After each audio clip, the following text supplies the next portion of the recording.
कधी वाटतं मी चालतोय, पण कुठे जातोय हेच माहीत नाही. मनात वादळ आहेत, पण चेहऱ्यावर मात्र शांततेचा मुखवटा. लोक विचारतात, कसा आहेस रे?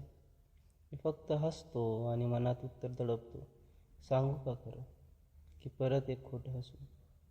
रोज देवळात जातो, हात जोडतो, पण मागायचं काही हेच आठवत नाही. कधी वाटतं देव आहे का, की मला आज शोधायचं आहे स्वतःला. पैसे कमावतोय पण मन हरवतोय, यशाच्या मागे धावतोय पण आयुष्य मागे राहतोय. रोजच्या गर्दीत मी हरवलोय आणि सगळ्यात वाईट म्हणजे ते कुणालाच कळलेलं नाही. मी भिकारी नाही मी भिकारी नाही, पण मागतोय थोडं समजून घेणं, थोडं प्रेम, थोडी शांती आणि थोडंसं स्वतःला सावरायचं कारण. हे फक्त शब्द नाहीत हे फक्त शब्द नाहीत, हे माझ्या रात्रंदिवसाच्या यातना आहेत, ज्या मी कागदावर सोडवल्यात. म्हणूनच या कविता नाहीत, या माझा आवाज आहे.